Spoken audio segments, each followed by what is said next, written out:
I don't believe in coincidences. This is 3 vehicles that have gone down in a torch. I think someone's out to get us. I think there's someone out there sabotaging our cars. We have a saboteur? I think we need to investigate. All right, we've got no choice. Call the Ghostbusters. Hudson Valley Ghostbusters, what do you want? Vigo, the scourge of Carpathia, the sorrow of Moldavia, command you. Oh, command me, Lord!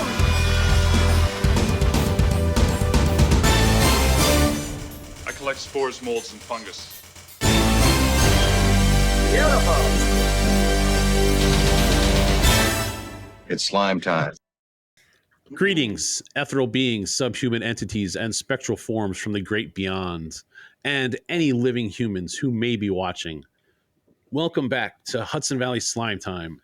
I am one of your hosts, Jason, and the marketing director of the Hudson Valley Ghostbusters, and I am joined with my co-host, Matt. What's up, Matt? Hey, Jay. How are you? What's going on? Great. Yes, I am Matt. I am the executive director and co-founder of Hudson Valley Ghostbusters. We are a 501c3 nonprofit organization that raises money for charity in the Hudson Valley area. If you'd like to find out a little bit more about who we are and what we do, you can go to our website, hvgb.org, or check out any of our social media sites, which Corey will put here. Or there. Maybe over here. There. Maybe over here. Wherever he wants. He's the editor. He does what he wants. Some links go over here. Some links go there. Somewhere. Go Anyway, both. we've got a good episode. We got a good episode and a full house tonight. Yeah, it's going to be tough to try to keep this one on track. But yeah, tonight we welcome back the Council of Steves. We have Steve the Mad Scientist, Greetings, hello. Ripley, and Threve. And along for the ride, we also welcome John, who I'm sure will help keep us on track tonight. So, greetings, ethereal spirits. How are you doing today? So yeah, on top of what we've been up to and where we'll be, you guys are all here to help discuss and review the 2009 release of Ghostbusters, the video game. Yeah, for the longest time, the unofficial continuation of the original movies. I am sad to say that I did not play this sooner because I know a lot of people talked about it, and now I'm going to be playing it probably every night because it's a really fun game. It's a bop. Yeah, it's one of those games that had mixed reviews when it came out, and now it's universally beloved, I think, by most Ghostbusters. I mean, I had to actually dust off my PS3. Went to play the game, then found out I didn't have a controller that worked, so I had to jump online, order a 2-pack, and thankfully it was only like $25 for 2 controllers. So, you know, now Slimer's got one of them. I cheated. I went back and played the remaster. I did too. It was on the Switch, baby. I also played it on a Switch, which made me really want to buy it for my PC, but we'll get to that later. See, I tried to do that, and they took it off like PlayStation Plus like a month ago, and it was like, you need to pay money. I'm like, I'm not paying more money for that. I've beaten this game too many times. And you call yourself a fan? I am a fan. I am cheap. It was free on Epic Games for like the longest time. Wow. Yeah, I feel like it was just free. That's where I got it from Epic Games for my PC. I'm like, yeah, it was just free. I'm like, okay. Now I feel like I got ripped off because I bought mine used for $20. I feel like I got ripped off. Well, I bought it new back in the day. That was probably like $60, and in 2000, right, simmer down, 2009 money. In 2009 money, that's like guy. Yeah. Someone do that. Someone do that exchange rate for 2025 money. That's probably like these games are now like $100. $1 million. So we're invested. Notice the We're invested. Is the game much different on the different platforms, or is it pretty much like? Yes. Yep. On Wii and PS2, it is like a hyper stylized cartoon. Well, animation. Wii is. Yeah, I know Wii's very toned down on. And the story is a little different. There's like different aspects to But it, I mean, did you see like a big difference between PS2 and PS3? Yes. Yeah. Oh yeah. Yeah. Oh yeah. Okay. Because I mean, it's the stylized version. I mean, I'm sorry, not PS2 and 3. I mean 3 and 4. Because did they release on PS4 or no? The remaster just has slightly better graphics, which is which was funny to me because it was only like you said, like 5 years after it came out in the first place. So like graphics hadn't like vastly improved. Yeah. The original still looks pretty good. And then we got to talk about the DS version is even completely different from both versions. It's like a totally different story. So they're all kind of the same story, but told differently. So the DS version actually has the Thanksgiving Day parade level that was cut from all the other versions. Oh, the lost level. And there's no rookie in that version. It's a top-down kind of party game, and you switch between the 4 guys. Which was very confusing to me when I was reading a synopsis to prepare for tonight because I crammed thinking there was trivia. That it says it takes place during Thanksgiving. And I was like, it takes place during Thanksgiving? Yeah, it and does. just to touch on that, to let our followers know, tonight, unfortunately, we will not be having. There is no Dana only trivia segment. Fear not. It will be back for our next podcast. Corey will be back with all new. This is the one that I was confident on. I didn't know crap about Muppets. The packs, there are 4 modes. It was all right. The four modes are the standard. Second was the stasis. Dark matter generator. Third is the Mark II, Slime Blower Mark II. I believe they call it the PDS, the Plasma Distribution System. Yes. And the fourth is the Meson Collider. Meson Collider, correct. So. I never would have been able to get that. That's the yellow one. Yes. That is the yellow one. And I gotta say, in the on Shandor Island, there's a part where you fight all the slime monsters, and all you have is Winston, which, if you've never played this game, if it's just you and one of the Ghostbusters, they suck. They're terrible at everything they do. Yeah. Anyway. They fall down a lot. Yeah. So there is a hole in my wall from this game. Specifically that and the freaking angels. I knew it was going to come up. Go to hell. The goddamn. Apparently, it is so much easier to get them. You just you can grab them and slam them with the thrower capture stream. Didn't know that. So that was actually how I did that part the very first time I played, because I don't listen to instructions when they said, "Hey, you should use slime tethers here." But then playing it yesterday, I know better. I would tether an angel and tether the wall, right? And then it takes time for the tether to retract and slam it in. And Ray would throw a capture stream on the angel, breaking my tether because he's a dick. Because I hate him. I was like, because this part wasn't hard enough. I need a handicap. There's a and no, I was going to say, for those of people who are watching who haven't played the game, maybe we should kind of give them like a general description of like how it follows after this, the actual second movie, and it actually follows a new recruit, teaches you how to, Are you troubled by strange noises in the night? Do you experience feelings of dread in your basement or attic? Have you or your family actually seen a spook, specter, or ghost? If the answer is yes, then don't wait another minute. Just pick up the phone and call the professionals. Call the Ghostbusters. We're ready to believe you. Franchises available soon. This is a continuation in the series. It takes place in 1991, 2 years after Ghostbusters 2. Ghostbusters are still in business. They've hired a new rookie recruit who is who you play as, and you are their experimental equipment technician. And that's your job, to test all this new dangerous stuff. Title too, AKA rookie. Yep, and you get to see a lot of the old ghosts, and from the movies. A lot of the old haunts. One of my favorites. You get to see the hotel a lot. One of my favorites is Slimer, right in the very beginning, where he's in the containment unit or whatever, and he's looking at the ESP card there or whatever, and he's trying to guess what's on the other side, and he gets it wrong and he gets all mad. It's like I don't know. I just thought that was funny that the ghost is trying to have ESP, and Oh, I mean, my favorite is that there's still illogically the painting of Vigo in the firehouse, and you can walk up to him and he'll just insult you or say ridiculous stuff. That is like the best part of the entire game. I love that. No, I'll raise you the phone calls. Oh, the phone calls are the answering good. machine. Yep. Yeah.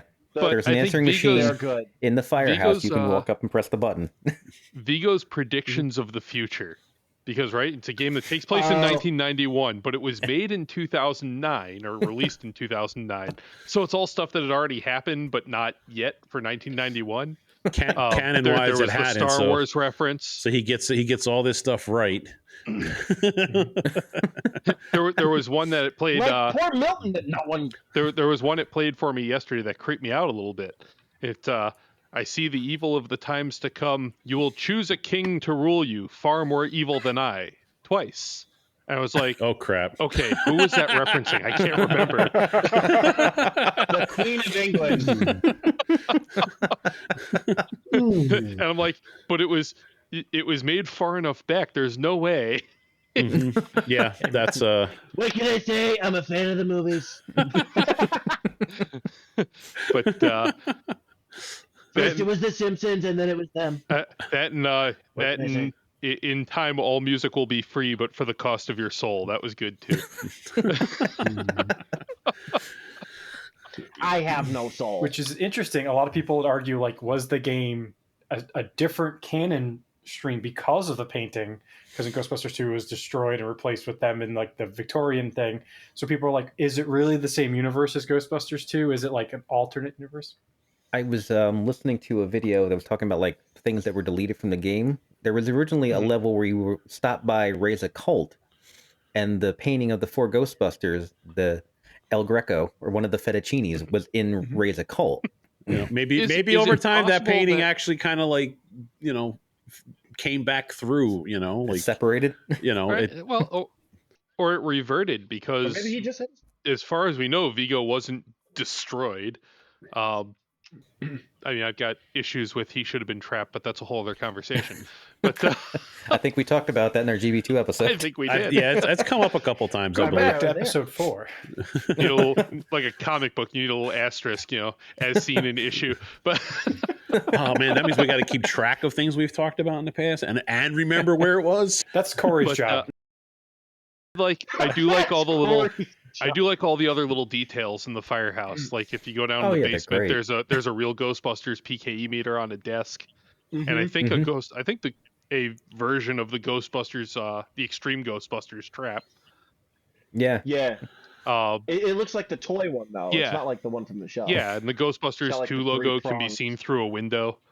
Yeah, that's supposed to be the sign from out front. Our door, which is behind. Yeah, me. I think if you look at a window too, you can see the doors for Ecto 1A with the Ghostbusters 2 logo. Yep, that's cool. Yeah, I mean, like I said earlier, I wish I had started playing this game earlier. I've had it for a while, and just a short time I did play. It's it's probably one of the better games I've played in a long time, especially Ghostbusters. When you go back to play it, make sure you play it on professional difficulty. You'll love it. I gotta say, other than the Stone some Angels, reason the I don't professional believe you difficulty's on really that. not that hard. Just jumping around a little bit. Less than 9 hours. Anyway, The library level when you're fighting the collector that's in like the book form or whatever. Yep. That is such a large area. Like I was constantly spending time running around trying to revive the other Ghostbusters so I didn't lose the level. Oh, that was your first mistake. I know. I spent more time trying to revive them than actually fighting the ghost. And when I tried to fight the ghost, I just got annihilated. So I have a trick for that on professional. The key is to pick a portal in the corner, shoot it at Azitlor, right? That's the name of the big monster for those who didn't catch it. And then as he comes toward you, you back up through the portal behind you, and it comes out in the opposite corner. Okay. So you're as far from him as possible. Shoot at him some more and just rinse and repeat. And when the other Ghostbusters go down, it's really important to just leave them there because useless. I kept bringing them back. Oh, but doing exactly that with my back to the portal, I would just like whoop Egon, whoop, because Egon's died enough in real life. He needs to be alive in the game. Wow. Too soon. Wow. Hey, you don't die in the video game. You just get knocked down for It's actually even worse. You don't die. It just says mission failed. It's like I'm not angry. I'm just disappointed. No, it's mission failed. There is no backup coming for you. You're stuck here. Yeah, you're a turtle on the ground.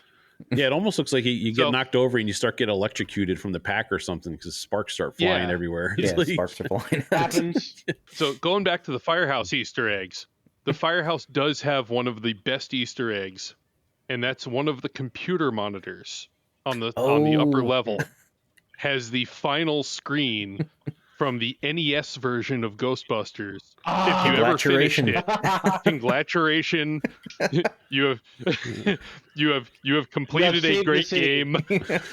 Yeah, I love the Easter eggs in the firehouse. Like, you could spend hours just wandering around looking at all the stuff in the firehouse that the developers stuck in there. Yeah, that's what I'm gonna have to try to do next, because, like I said, I've only played a little bit. I'm currently in the library, I think, where my career is right now. And there are 2 like haunted artifacts that you can like scan throughout the game. And if you ever get the haunted pants, they'll just follow you around the firehouse. Yes, they will. And they play music. Great. And they play music. They're an octave sample. They're blue. I think they're like bell bottoms or something like that. They are. Fall behind you. They're... Oh, I have the name of them somewhere. So gameplay wise, Stone Angels terrible. Ghostbusters are terrible. Story wise, it's fantastic. Yeah, story's great. Yeah. The interaction between the original Ghostbusters when they're talking to each other is Oh, I love the banter. Like awesome. when you're just walking around with them and they're just bantering back and forth. Egon used to be a licensed coroner. It's just a hobby now. Sorry, Jay. Spoiler alert. No, I'll forget most of it anyway until I hear or see it anyway. Seminary. I actually think like all the the performances too are great. Bill Murray's a little hit or miss. Sometimes he acts like he's really into it, and sometimes he sounds like he doesn't want to be there. And his lines are also really quiet. Always wanted. Yeah, well, I've read a little background in that. If you can believe it, like they couldn't get Bill Murray for the whole time. They weren't even sure if they were going to get him for the game to begin with, and then he recorded like 2 days and then just like disappeared. So they had to fill in with lines they had of him just riffing in the background of stuff. That makes sense. I also wonder how much of that was getting Bill Murray and Harold Ramis into the same room at the time was not a thing. That I think they all recorded separately because those two didn't see each other until right before Harold died. Yeah. Really? I didn't know that. And Alyssa Milano, I love Alyssa Milano. I've been with her since Who's the Boss, but she is terrible in this game. She is not a voice actor. No, her performance is so flat. And I was a little disappointed in her character, mostly because you can tell it was supposed to be Dana Barrett. Like, it would make sense if it were Dana Barrett, and this stuff keeps happening to her because she's a Shandor, which we'll get to later on. But yeah, I was kind of disappointed they couldn't get Sigourney Weaver. Apparently, they never even apapproached her for it.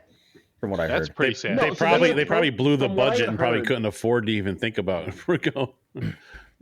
So actually, from what I had heard, they did approach her, and she was fully like, "Nah, I'm good."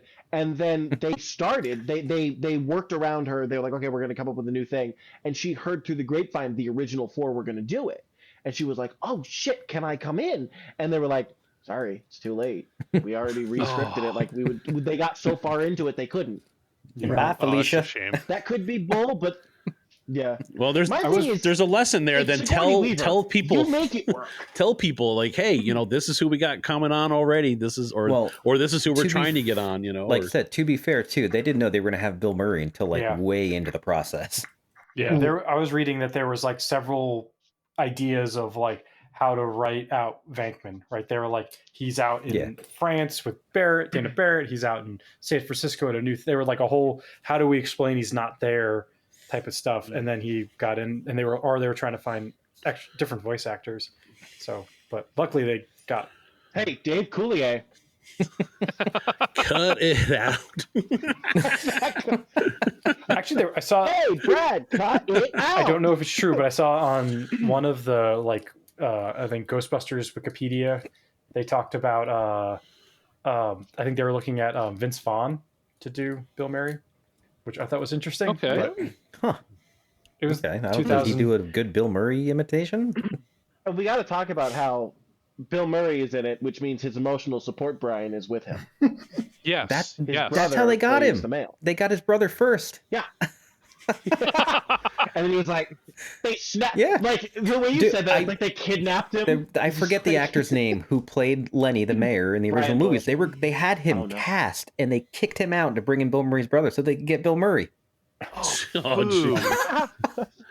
Boo! They kicked out David Margulies. That's the guy's name, David Margulies. Yeah, thank you. I couldn't remember. Yes, it was his birthday not that long ago from when we recorded this. But yeah, they jumped through a lot of hoops to get Bill Murray, and like he gave him like 2 days. Like, I'm gonna disappear now. If you've never played the game before, I do recommend turning the subtitles on so you can hear most of what Bill Murray says, because a lot of it's really quiet and really hard to hear. All right, I'll have to try he that. does mumble quite a bit. Yeah, because like I said, I'm still pretty green. And that's why if you're playing the game, you hear Venkman say "ow," that was "ow" there, because that was one of the few lines they had that could be understood. So it's throughout the game everywhere. Yeah. Did they start like? Did they resort to the point where they were actually like taking words and piecing them together and making their own sentences? I don't think so, because he has such like a unique like cadence to the way he speaks. They probably couldn't do that. It'd be all over but the they place. used a lot of lines. I was gonna say that, and the repetitive use of the lines leads me to believe they didn't piece anything together. Yeah, They just had like 5 things. Hey, cool. Even Winston's like, look out above you every 2 minutes. I'm so sorry, Corey. I have a lot of pent up aggression from this game. Yeah, there's a lot of that. Look out behind you, up there. And then above you, they're always above me. They fly, Winston. I get it. They fly now. They fly now. Winston's best liners. You got a mean streak, Rook. Yeah. And Egon's best line is, "Shut up." Yes. Yes. Did you see it? How many eyes? Shut up. I also liked Venkman trying to get out of going on to Ghost Island. Hey, Ray, since you're really excited about Ghost Island, how about I take the boat? And Ray just kind of shakes his head. I was like, okay.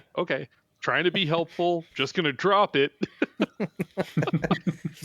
There's a speaking of lines and a little going back to the differences between the game. There's a part in one of the first levels when you're dealing with, spoiler alert, a big giant white and blue toy man thing. And at one point it's like, Peter, we need your help. And he's like, I'm trying to get there, but these sugar balls got me nailed down. They're slimy and unhealthy or whatever. In the realistic version of the game, you don't see his perspective. In the Wii version, you see he's just screwing around, sitting on the stairs, just waiting. He's just sitting there drinking coffee. That's right. I forgot about that. Sure, it's coffee. Yeah, coffee? Well, getting coffee. I love Venkman's response to that. I was getting coffee for everyone. Yeah. But then these little monsters made me spill it. I love there's a pretty girl that needs your help. It'll be up in 5 minutes. The mini puffs, I guess that what would you call them? They were the the marshmallow minions. Yes, they're the precursor to the mini puffs. That's what they were. Very much so. Yes. Yeah.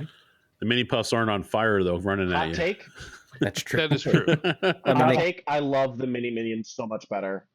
So just out of curiosity, did anybody else try to get the achievements for, there was one for doing under a certain amount of money and damage, and then there was one for doing like an insane amount of money and damage. I don't remember what the numbers were. I don't either. I think I got the insane amount of damage one. So I got both. I got both back in the day. I actually had a little bit more trouble with the higher one, the over a certain amount, because man, you have to like in Times Square, you have to blow up every car, and in the museum, you have to destroy everything. They got rid of it when they redid the game. They got rid of the Doritos branding, but there is a truck that had the 90s Dorito brand on it that you cannot blow up because product placement is too powerful. Physically cannot break it. There are some gods even a proton pack can't defeat. Capitalism, baby. Speaking of the Super Slammer was right behind me. Oh yeah, the Super Slammer. Mm-hmm. Untested, tacky. Untested. The whole game is when they talk about how it's untested and we're not sure if we should use it. He goes, "What are we, the FDA?" Yeah. I do love the designs of all the equipment and stuff like that in this game. I've seen you guys and heard you guys talk about it and show like some of your stuff. Oh, this is video game inspired. And I'm just like, okay. I'm like, I have no idea what you're talking about. But now that I'm playing the game, I'm like, oh yeah, that's cool. And, well, even the new when they did the HasLab, the Spengler one, they incorporated because they got some lights and sound effects into it. Yeah. But I mean, the actual physical, changes.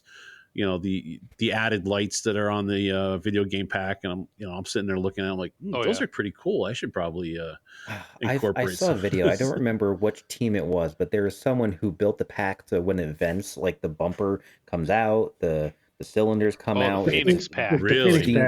That's cool because I thought that would be kind of really cool to see. Or to do. Someone crazy enough made that. That was pricey too. It puts $10,000 into that pack.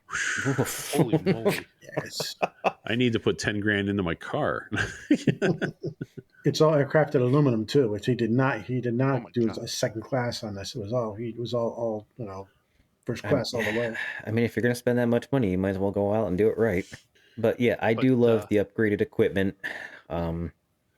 It does frustrate me because I realized this when I was watching a playthrough of it before, trying to kind of get myself back up to speed with it. I didn't have time to play it myself, unfortunately. There's like all of a sudden in the middle of a mission, Egon will say, "Oh, by the way, I've updated your pack," and all of a sudden the pack just has it. That leads me into another one of the best lines in the whole game, is when you first get the boson dart. Right, and you blow up the gas truck, and Egon's explaining the boson dart, and Winston goes, "Oh, Christmas came early this year," and Ray goes, "Earlier than what? Christmas came before Halloween this year. Santa Claus came to my house dressed as Dracula." I do love that line. That does remind me. Let's talk about that for just a minute. Like the humor and the script for this game are so consistent with the original two movies. It is beautiful. Like. Especially, like I said, I mean, aside from Bill Murray's like hit or miss if he wants to be there or not that day, everyone else is great. Like they slip back into those characters, and it made me believe I was watching a third movie, basically. Yeah, like when you're in the graveyard and Winston goes, "This isn't the Central Park I remember," and Egon comes back with, "You still have your wallet?" Well, we mentioned it before before we got on tonight that it was like there was a point in like the late 2010s. If I watched Ghostbusters 1 and I watched Ghostbusters 2, I had to play Ghostbusters the video game just to finish out the story, connect everything. It just felt like I had completed the whole story. So, it's interesting how they added on to the Gray Lady. They actually showed. They actually. Although they keep calling her the Gray Lady, and she's purple. Yes, it's true. They also call them the boys in gray, and they're wearing beige. What's your problem? That's fair. Also, although I guess the Chartreuse Lady doesn't have the same ring to it.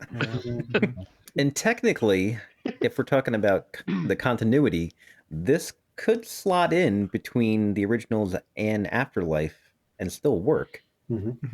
Yes and no, because of the final boss. Since the final boss is Ivo Shandor, there's no way he's in a cave in the Midwest. I would argue that his spirit and his body could be two separate entities. They could. If you really squint at it hard enough, because they never really trap Ivo Shandor. It goes back.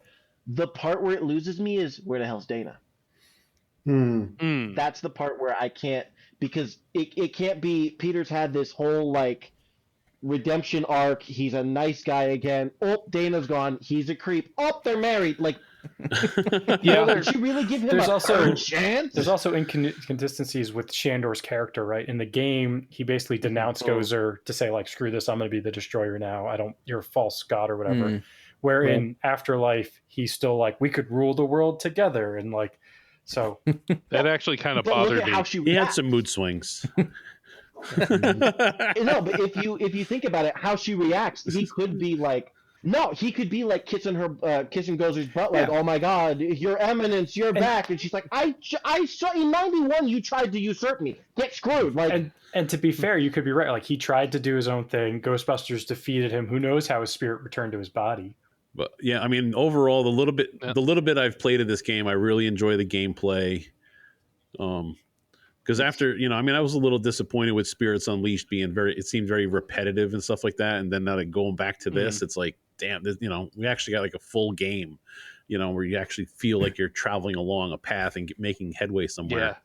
Yeah. I mean, Spirits Unleashed is like in the same kind of format like Fortnite. It's fun, but it gets repetitive after a while. Yeah. It's a fundamental difference. It's a much shorter gameplay loop. Yeah, it's a drop-in game, which is like that's where the attention span is now. Not the attention span, but the genre of video games are going, right? You can play a game for 5-10 minutes.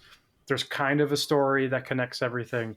Where Ghostbusters the video game came out in the mid 2009, when you still have like first person or single player video games that are story driven narratives were big, right? There's this game, there's some of the other big titles like Uncharted, that was still a big market. Yeah, I mean, I've always been more of a one player kind of person for games. I never really I mean, there was a time where I'd get together with friends and we'd play like on Super Nintendo or whatever it was. We'd play GoldenEye and those kinds of games where you just get a group of people together and just go in and try to shoot each other or whatever. Which kind of has that Spirit Unleash has that kind of feel where you can get a group of friends together to play a couple games or something. That sitting on your couch playing with your friends, they call that local co-op now. We just used to call that 2-player. Yeah. It was multiplayer back in the day. Split screen co-op. Yep. You had friends? Yeah, I remember actually I used to. I remember having to but then my mom moved to Florida. I had a roommate. Well, that's where you went to the local karate dojo, and there was the other karate dojo. They didn't let you anyway. Yeah, because back in the day, you actually had to get a controller splitter so you can hook up 4 controllers to one, system, and there was always that one kid that had the turbo controller. And I remember playing we didn't like split screen. You'd always be like yell at the person next to you, "Stop looking at my screen," because they see where you are. Like, God, that's such a little brother move, though.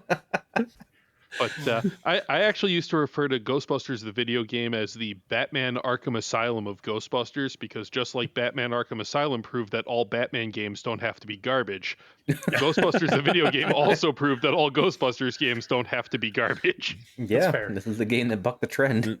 This was the best game since like Ghostbusters for the Commodore 64. A lot of franchises seem to have games like that because, like, I always remember trying to find like a good, like, Transformers video game, and then the only one that ever actually kind of like rose up to be kind of like pretty good, I think it was Transformers Armada. I can't remember exactly what. War for Cybertron. Was that War for Cybertron? Was that War for Cybertron and Fall of Cybertron were both excellent. Because it was an Armada based game, and I remember because you'd get like mini cons, and then you can change them out and get different, actual. Didn't play that one. That was actually a good game, but I think the 2009 game was so good because it wasn't tied to a movie or anything. It wasn't like a cash grab. The fact that it was written by Dan Aykroyd and Harold Ramis. Exactly, right? It was designed originally maybe to be Ghostbusters 3 the movie, and they retooled I think they it. they tweaked the script, right, for Ghostbusters 3. So they did a little bit of both. So they tweaked some of the script for Ghostbusters 3. They also grabbed some things that were in Dan Aykroyd's original script for the first Ghostbusters that money and special effects of the time didn't allow them to do. I can see that with the his dimension original hopping. script had a lot of interdimensional travel and all kinds and giant monsters and all sorts of stuff. So when Ghostbusters the video game came out originally, like I said, I was a midnight release guy. I finished it within 24 hours of purchase. Did you return it? I did not. No, I kept it. And I'll get into why I kept it in a minute. But and then since then, it usually takes me about 10 hours, start to finish, on professional wimps, to finish that game. That's professional. Now, I got how many times did you play it before you switched to professional? Oh, actually, I think I did it after the first time I finished it. It might have been 2 or 3 times, but it got to the point where I actually found it too easy. I was getting bored because there was no challenge there. And professional offered just the right amount of challenge, except for the Stone Angels part, because, Well, I think they nerfed it in the Switch release, which was great, which I think is why I bought it. They made specifically, like, They made certain. No, I'm sorry. I think there was a. I'm sorry. I got a mod for the game that fixed some things, and every mod that you get for that game on the computer fixes the angels. Oh, so you cheated? Yeah. Yes, on the PC. So Matt, to what you asked before about why didn't I return the game? For those who didn't get to play it back in 2009, if you had it for a console, there was a multiplayer mode in Ghostbusters the video game, and it was one of the best I'd ever played. It's all but one mode was strictly co-op. There was a survival map where you just fought X number of waves of ghosts and tried to just go to get to the end, which the best levels were there was an office building where you were inside an office space and there's a big hole in the wall, and if you got to the last wave, Stay Puft came up into the hole and you fought Stay Puft. Then there was another one on the roof of that building where Stay Puft could come up the side, and there were like 3 different sides, so he came up a different side every time. There was another one where you were on a clock, and every time you trapped a ghost, it added a couple seconds to the clock, so you had to trap them as fast as you could. The weapons worked a little differently. You had to pick up ammo around the map. So usually the best thing to do was pick one player who was going to be your slime blower person, because you could instant trap a ghost by tethering them to a trap. You didn't have to stun them like you did in the story mode. You could just, from the get-go. So you had one person who just always picked up the slime blower ammo. That's neat. I don't think I knew that at all. But they even put the pink slime in there. There was a pink slime pickup, and if you hose down a ghost with the pink slime, they fought for you for a while. So they would fight the other ghosts. Oh, that sounds awesome. I remember there was something like, I think it was in the re-release, like the trophies are still there for the co-op or something, but you can't play it because the servers don't exist. So people are like, I can't 100% this game because I can't play the co-op and get those trophies. So when they announced the remaster, I was really excited because they said, okay, so the remaster is published by a different company. It's not the original publisher. And they had all the stuff for the story mode, but they didn't have the multiplayer stuff. So they said, we're going to bring the game out, and then there's going to be an update. We're going to rebuild the multiplayer from scratch, which never happened. Mm-hmm. And that drove me nuts because I bought 3 copies of this game, one for me, one for my daughter, and one for my nephew, thinking, oh, we'll all play it together. This is going to be great. And then nothing. You fool. Because you think about it, that was like 2009, right? You're talking some of the early online co-op video games that are starting to get really popular around that time. Like Halo was getting big, and they were these like 4 or 5 people drop-in type games. Not drop-in, like you had scenario-based things. Mm-hmm. Yeah, you all meet in the lobby and then you start your game. Yeah, the only online multiplayer games that I ever really got into and played for a long time with people were the Star Wars Battlefront games. You know, those I absolutely loved and had a great time with those. But, you know, other than that, that's pretty much all I've done. I have heard rumors that if you have the Xbox 360 version of the Ghostbusters, the video game, that those multiplayer servers are still live. And I see people talk about it every so often.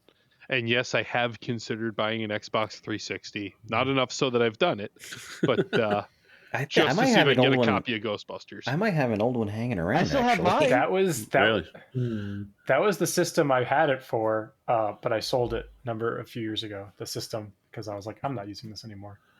Well, had I known, I'd have bought it. If you had known me, I would have sold it to you. For those of us that have played the whole game, I'm sorry, Jay, this will make your answer a little easier. Like, do you have like a favorite level in the game? I do. I have a favorite arena, and that would be the Civil War exhibit in the museum. Fighting the Civil War ghosts is fun.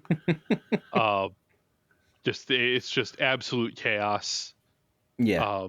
And there's none of those stupid, statues that are throwing spears at you. Like, none of those monsters have like a one-hit kill going on. I love the Spider Witch. The Spider Witch. I love her character. I don't love what she did. Widow. But that whole arena, that whole bit, and like all the like music noises, like they're fantastic. And it's really creepy. All the, like, they did a really good job with the creepy factor. You know what else is creepy? She's freaking awesome. The preschool in the yes. Oh yeah. Oh, in the library. When they go, my with the, when you're leaving. the hidden ghost child. Yes. The kid that All right, says see, bye all right, gets me every all right, time. let's end this recording so I can start playing again because I want to get to these levels. I mean, you could start playing now and just chime in. Yeah. Actually, I probably should have just had it. I should have had it set up and just be playing live stream or something like that, and you can hear me, cursing every time I screw up or something. Yeah. He's gonna punch the bags behind him. I was also pretty excited to finally see what the hell a slore is. Yeah, we finally got to see a slore. Yes! Finally get to see a slore. Ooh. Which on my last And playthrough. they suck.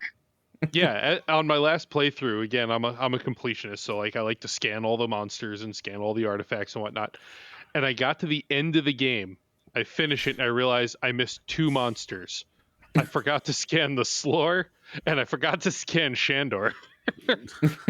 I got through the Stone Angels, I got through all the nonsense of that last level and forgot to scan the final monster. You didn't take a selfie with the bad guy? I did not. Amateur move. Yeah. I was like, I'm not doing that again. I'm good. My favorite might be like on Shandor Island, just like the atmosphere of it. Yeah. Like the whole level is just very dark and creepy and challenging, very challenging. That was my favorite level, and I think also just the lore of how it fully tied together, like Ghostbusters 1 and Ghostbusters 2 with where the slime's coming from, like also the story building from that level. My only gripe with the Shandor Island is you don't get to use your trap at all. There's nothing trappable on the entire island. Yeah. Oh yeah. The boat was the slime monsters, right? Marine Ecto 8. Yes. Marine Ecto 8. Mm-hmm. I should be taking notes here. Because who cares about 5 through 7? That's right. Don't worry about traps. Ecto 1B was the car, right? Yes. Yep. By far, by the way, that is actually my favorite version of Ecto 1 is Ecto 1B. I liked the Ghostbusters light package with the Ghostbusters 2 kind of motif for the caution striping. Mm-hmm. Yep. Well, here's the question That's that we got to ask. Did you know? Ecto 1B is where I took the inspiration for my Ecto, like having the general basic Ghostbusters, but then adding some Ghostbusters 2 flair to it. All right. Question is, where's Ecto 1A and Ecto 1 in that can? Is it different cars? We have to have this discussion. We've had this discussion for Ghostbusters. I think back then it was assumed it was all the same car. All right, Ripley. Why'd they keep updating the registration? I don't get it. Branding. Well, back then the doors were taken off. It's with the Ghostbuster 2 logo on the side, so it's assumed. I mean, you actually do see the doors for Ecto 1A in the back. Well, actually, did you ever think though, like think like corporations now, like you get into a lot of trouble, you get a lot of lawsuits against you, and you have to like rebrand yourself and like start up as a new company to like erase all the problems with that, so Okay, so I saw something else. So in addition to the Ripley box, years ago, when Lego put out their big Ecto 1, matter of fact, I have it right here. I've got it over there. But my cats have ripped it apart. So I sell on, I think it's called Rebrickable, plans to turn it into the 1A. This is the 1A. I designed it myself. Nice. I also designed the 1B. I never actually posted those plans, but I have them. And that. So if anybody wants to change their 1 into a 1B, let me know. I got the parts. That's the Lego Ecto from the Afterlife, right? Yep, this is 75828. Okay. No, that's the big one. This is 10274. 10274 is the Lego Kuzo one, which is now Lego Ideas. But see, it's even got some little like design nods to the Kenner one. It's got eye break for ghosts. Got ghost on board. You've got these on the front. Don't know what those are, but they're cool. I did also design a big sticker that said like, the real Ghostbusters or something up there. It was stupid. I didn't print it. This is very dusty. Holy. Yeah. Actually, it's currently hidden behind the Slime Time logo in the background, but I have the little mini Ecto that came out probably I think it was for like the 30 or 35th anniversary. What was his name? Brett Waller designed it. Yeah. Yeah. I gotta the little one that they ended up making. Yeah, I got to get that to fit with my Lego Firehouse. All right. Well, I'm assuming we're probably wrapped up with the video game discussion, or was there anything else we wanted to talk about that? Because we kind of got off topic there. What else? I think we covered it pretty well. All right, if you like video games, if you like video games, we talked about the gear. Yeah, if you like video games, you like Ghostbusters, get this game. It's a fun game. If you don't like video games, get it anyway. If you don't like Ghostbusters, get it anyway. Yeah, if you don't still like video buy games it. or Ghostbusters, go outside and touch grass. What's wrong with you? If you don't like it's Ghostbusters, really- you don't like nothing video wrong if games, you don't like this either. will get you into it. Yeah, This will why get have you you into- gotten this far in the podcast? I don't understand. Why are you If you here? don't like Ghostbusters or video games, There's somebody who's just start your life addicted to over. rage. Oh, it's terrible. Well, you got to, and if you like being confused on what's the right canon timeline, you could play this video game and say, now argue yes. that Afterlife and Frozen Empire, that's not canon. This is canon. No. Ghostbusters 2016, that's canon. You could get into a whole argument. And the video game does lead into the IDW comics. It's true. It does. They did actually acknowledge the video game. Yeah, the rookie Right, makes 'cause an wasn't his name appearance. Brian in that? Did anyone else bother to get the achievement for using all of the water fountains? I didn't know that was Nope, That's just a me. thing. Okay. I don't remember. Jesus. It's been too long. Now is that There is an There's more than achievement for one? using all of the water is fountains that all the when I water played it- fountains throughout the whole game, or just in a specific level? throughout the whole game. Oh, Yeah. Throughout the whole jeez. game. I had when I played it on the Xbox, I had all the achievements except for the multiplayer ones. You know, back when it was 2009, I was not outside very often. You know, I wasn't as I was 9 years old at that point. Let that sink in. I want to see every I'm one going of to you. bed. Oh my god! Yeah. You know I what? was So in you know what? third grade. I don't. You know. Jeez, you're my kid's age almost. Yep. Like, All right, everybody, thank you so much for watching this video. No comments. Yeah. I'm pretty Seems sure. like I had I'm two pretty kids sure. by then. Pretty sure I have T-shirts older than you in my closet, but that's a different story. my birthday starts with a 19, so The late 19th. That's most of the rest of us here. 1900s. Yeah. Yep. do we want to touch on if anybody has any new builds or projects going on that they would like to talk about or share? I'm I sure thought we were Ripley saving seems that for the like end. he might. Huh, do I have anything to show the camera? Hey, look, the slime tank from Ghostbusters the video game. Wow, where's that go? Let me show you. This Steven is mobile now. It's an 80% scale Ghostbusters the video game proton pack, which is about 90% complete. I think I've shown it off once or twice before, but it's done a couple of new things. Got the... That should not make that noise. It's fine. New owner's problem. I've got the new jumper cable wires installed. Man, English is hard. I've got the slime tube finished. The lights all work. The sounds finally work. And I've got the holes drilled out for the smoke kit at the bottom. Ooh, Nice. Yeah. very nice. And now I just need to be paid for it. That's good. That's a commission, right? You too can have a Ripley original proton pack for the small price of... Let me try that again. There's your cold open. You too can have your own Ripley R&D proton pack for the low price of $39.99.99. Ripley, didn't you have something that also made it onto Ghostbuster News? I don't think that anybody's heard about that. Thing. Oh, you mean the... Hold on, pause for dramatic effect, because I didn't plan this. Winston, give up the track. Thank you. You could have just talked about it too, just so you know. Oh, you mean the Ripley box? The new all-in-one do-it-yourself remote control add-on for the Ghostbusters... Whoa. For the HasLab 2 in the box Ghost Trap? Good luck, Corey. Oh, I should turn it on first. But Okay. you're it got to be headlined right on Ghostbuster News, right? It did. The new do-it-yourself kit to make your own remote control ghost trap. Nice. Ghost trap not included. Been having a lot of interest in it. A lot of people reaching out about it. No.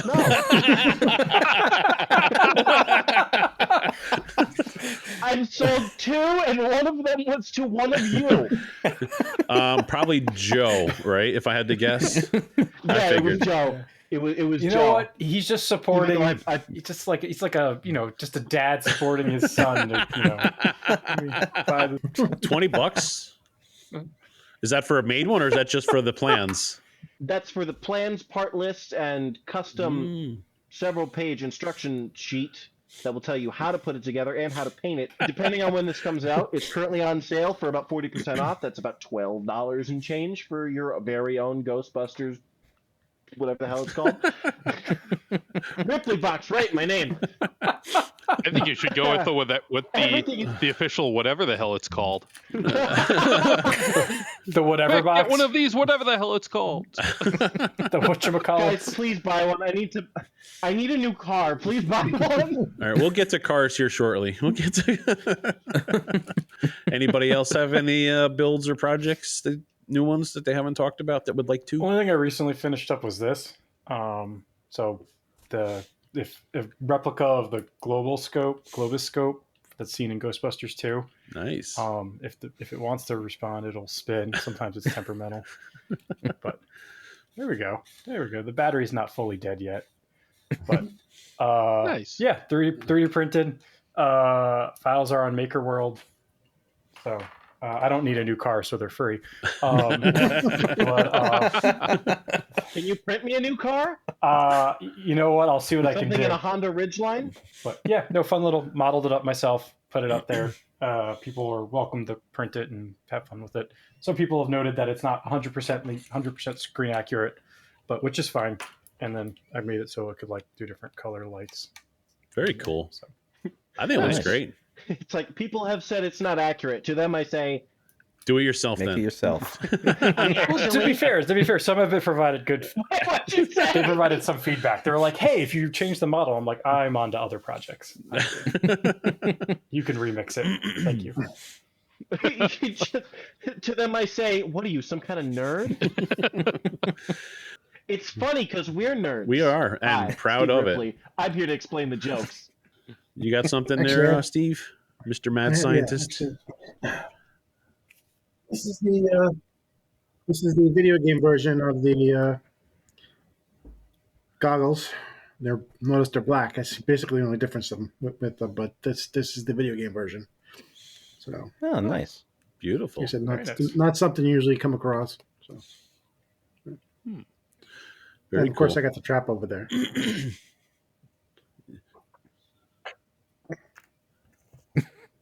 Which Steve? He's here in spirit. Which Steve you talking about? Yeah. Oh, look at that. Yeah, I've always been a fan of the video game trap. It looks so cool with all the extras on it. That's awesome. You guys got some really awesome gadgets. I don't know if the guy who I bought this kit from is still doing it, but I'm sure it must be. I'm sure it's available on to print out or something, I would imagine. So it's just. Well, the parts are also available from Ghostbusters gear on Patreon. I don't know if they're exact, but it's the same kind of thing where it's the Ghostbusters video game trap with the little thing that comes off and the chimney and all that crap. Also, this is completely out of anywhere, but I need to mention it. If you were the person who sent me City Slickers 2, freaking The Legend of Curly's Gold on He's Blu-ray. Still going on him. I don't have a Blu-ray player. I've never seen the first one. And how'd you get my address? I just want to talk. Just put your name in the comments. Who was it? Just who? I'm not even mad. I'm just concerned. And what was the reason, right? Why not City Slickers 1? Why City Slickers 2? There's got to be some deeper meaning. Yeah, maybe if you rearrange the letters of City Slickers 2, it forms a message. Oh my God, when you rearrange the letters, it says, go buy the Ripley box. tinyurl.com/RipleyBox. Available now from Colts 3D and Etsy. Buy now, please. I need a car.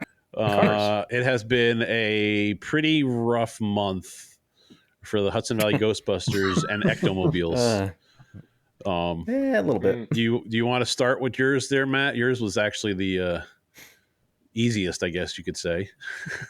Well, I mean, it's fixed, so yeah.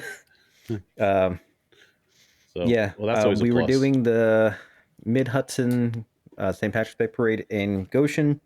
And about 2 minutes before we were about to step off for the parade, Ecto started to overheat very badly.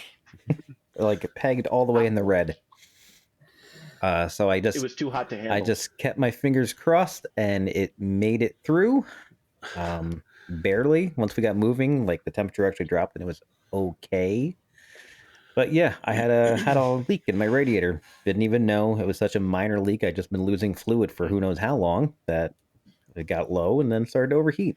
So Ecto has a new radiator, running fine now. Everything's fine. We're all fine here. How are you?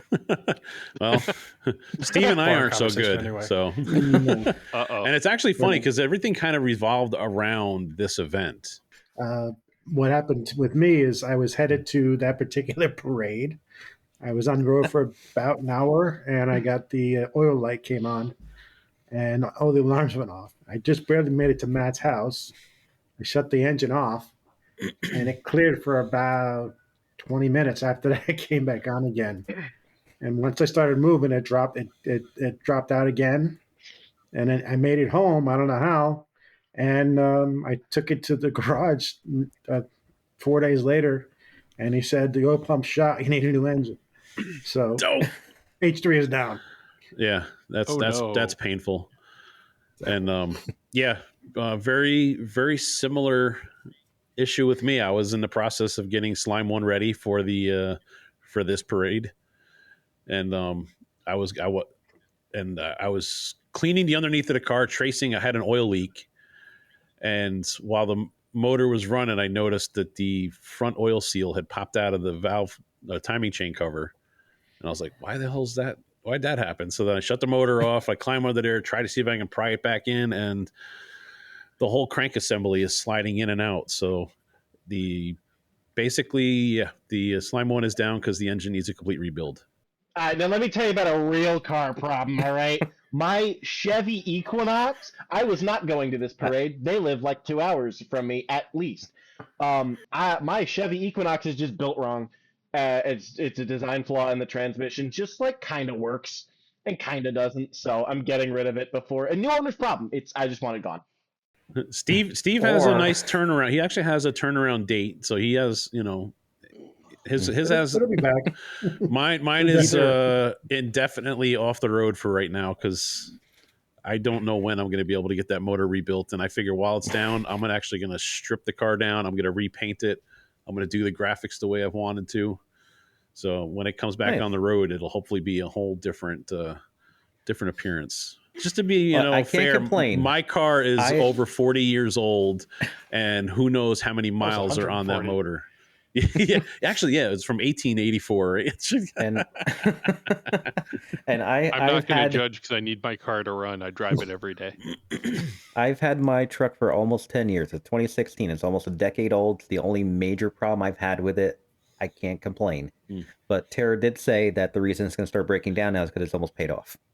Yeah. That's true. My first comment is, Jay, it sounds like whenever something breaks, it's like I could fix it. Or I could do everything over again and make it better. It's just like, Well, yeah. So, I mean, I've been wanting and ignore that. I've been wanting to, redo the graphics on the car, and I think I've mentioned I want to get the graphics of the actual Ghostbusters logo for the door, but the slimed edition. So instead of having the red circle, it's the green, drippy, slimy one. So I think that would be, that would look nice. And then I would put a smaller Slimer up on the B post on the car. And the car Slimer on the roof. And the car would be black and green too instead of black and white. Okay. So this is if I have my way. If I have my way. Well, no one's stopping you but you, man. Just do it. No, my bank account's stopping me. No, money's made up. Just they got a loan. Everybody has 3 mortgages nowadays. Don't let that hold you back, man. Live your dream. Yeah. Second, don't let your dreams be made. Life is too short to worry about crippling debt. Yeah, eventually it'll cripple somebody else when you leave it to your next generation. Anyway, the second comment is I don't believe in coincidences. This is 3 vehicles that have gone down in a torch.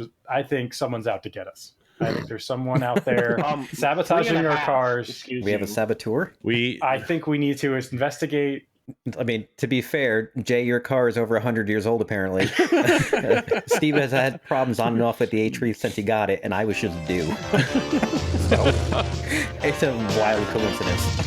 All right, everyone, that is going to wrap up episode 15 of Hudson Valley Slime Time. If you enjoyed listening to us and the things we talked about, and you played this game and like it as much as we do, please do like and subscribe. If you have any questions or comments, you can reach out to us by email, podcast@hvgb.org. For more information about booking Hudson Valley Ghostbusters for one of your events in the future, you can contact us through our website, hvgb.org. Plus, you can follow, like, and message us on Facebook, Instagram, YouTube, Bluesky, and TikTok. If you are listening to this podcast and are interested in having Ghostbusters for your next event, but you're not in the Hudson Valley area, you can go to the Ghostbusters directory, whoyougonacall.org, and on there you'll find a nicely organized directory by state for your local Ghostbusters group. Yeah, now, after our amazing discussion tonight, I hope everyone runs out, gets themselves a copy of this game for themselves or a loved one, because you can get it for a gift. Let us know in the comments what you guys thought. And remember, to help show your support, visit our online store, redbubble.com. Type in HVGB in the search bar. There you'll find all kinds of amazing stuff. Yeah, every time I see we got a Redbubble sale, I'm like, oh, Jay bought something. Not true. Somebody just bought something a week or two ago. That was not me. Yeah. Anyway, go to redbubble.com, HVGB in the search bar. Find some great stuff over there. Great for gifts. Portion of each purchase goes to charity. And again, like Matt said, one of the easiest ways to support us is to like, share, and subscribe to our YouTube channel. So with that said, I want to thank John and the Council of Steves for joining us tonight. Yep, thank you guys. You guys were all amazing. You're welcome. But anyway, with that said, I assume that's what happened. Remember, have fun, and play with slime. Okay, so I'll see you later, huh? I'll give you a call.